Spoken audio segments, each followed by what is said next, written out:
Hi, and welcome to my office. My name is Dulberger, and I'm a family therapist. Almost every day, all day, parents come here for help, feeling distressed because their children are harming other people or themselves. In these cases, I often use a parent counseling approach called nonviolent resistance, or NVR. This approach teaches them how to caringly and firmly cope with children's harmful behaviors. It helps parents find their way back to that deep-seated feeling that they know what to do. We call it becoming anchored. NVR is widely practiced in Europe, but if you're living in the United States or Canada, you probably have not heard of it before, which is why I prepared this short introduction.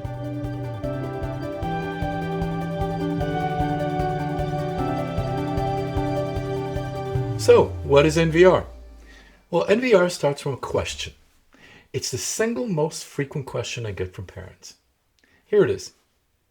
As parents, we're here to care for, protect, and educate our children. But sometimes our kids reject our care. They don't want us to protect them. They dismiss our education. What happens when kids go off boundaries and on their way hurt and harm other people or themselves? What happens when it goes so far as to disrupt our family's life? In times like these, how can I say and do what I really think is good for my child? How do I find that fine, elusive line between being too soft and too harsh, showing I care too much or showing I care too little, between controlling and letting go? Often parents tell me, we are walking on eggshells. So do we need to walk on eggshells all the time? Or is there a time when it's time to break them? And here's a related question. How can I break those eggshells without breaking my child's self-confidence and trust in me as the parent? In other words, how can I clearly stand against harm without causing more harm?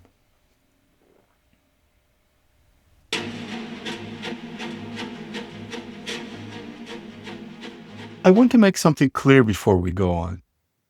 Every family has its hot moments. But there are times when harm becomes a way of life, a repeating pattern that impairs the family's well-being. That's when children consistently, sometimes for years, hurt a parent or siblings or themselves. There may be so many reasons why children harm themselves or others. Often I would call them good reasons, in the sense that what we call a disorder is very often the only form of order a child can afford. But even if you as a child have the best reason in the world to harm yourself or your parent, that still doesn't make harming in itself good. When children repeatedly hurt their parents or siblings or harm themselves, parents become helpless and desperate. It's as if everything life has taught you about being a good and effective parent no longer works. A mom whose son was habitually hurting her once said to me, I feel I no longer matter to my child. I feel unparented.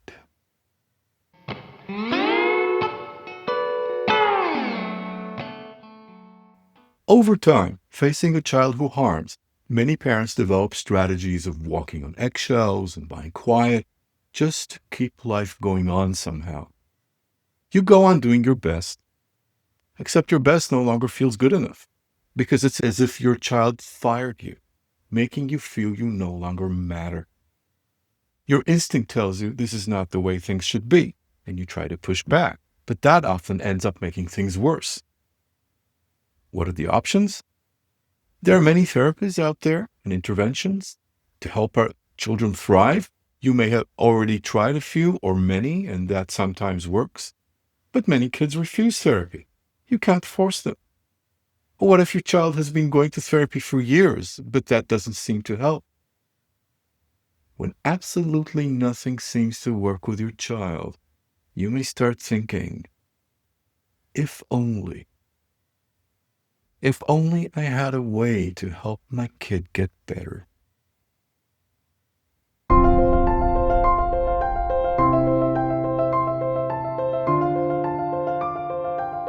I'd like to offer you a thought. Your child is rejecting your help. What if, instead of desperately trying to help a child who refuses your help, you could focus on enhancing your capacity to parent? I know this may sound strange. What does it even mean, enhancing my ability to parent, when my kid is rejecting my support and boundaries? Isn't that the ultimate proof that I'm failing? Well, your child's problems are not just a reflection of your parenting. You may be a legendary parent, and your kid may still be suffering. There is a way to continue being the good parent you are, even while your kid suffers, and even when your kid rejects your guidance and leadership. Finding this way may be critical for helping your child thrive.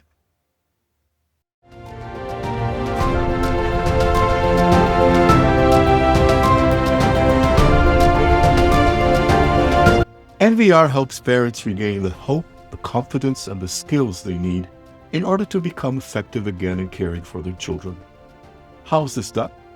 By taking parents on a journey of empowerment, a journey from helplessness to leadership, from shame to dignity, and from feeling transparent to mattering. We achieve this one step at a time. Some of these steps include learning how to hope again, acknowledging everything we can't change, understanding what it is that we can change, learning how to manage ourselves instead of trying to manage our children's behaviors, coming to trust ourselves as well as our co-parent, learning how to overcome fear, guilt, anger, and avoidance, learning how to be supported by those who love our family and are there to help. And last but not least, by anchoring ourselves on who we want to be to our children. NVR is mostly practiced by certified mental health professionals. In certain cases, it can also be practiced by lived experience coaches. NVR is not a new approach. It actually exists since the mid-90s, when a clinical psychologist was looking for a way to help parents in distress. His name is Dr. Chaim Omer. NVR is an evidence-based approach, and there are hundreds of articles about it in peer-reviewed scientific journals. NVR is widely used in the UK, in Germany, in France, and in other European countries. Now NVR is also available in the United States and Canada. In case you're looking for an NVR provider, there is a directory waiting for you on the CNTP website.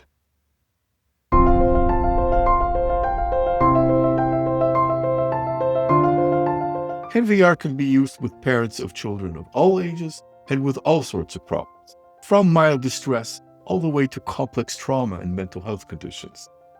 One thing to remember is that the client in NVR is always the parent. So success is measured first of all by how much you as a parent come out feeling empowered, supported, and effective in caring for your child. Do children benefit from NVR interventions? Absolutely. Parents are the single most important factor for children's well-being. When parents feel confident and supported, children can only benefit. This has been a very short introduction to NVR. Thank you for watching it.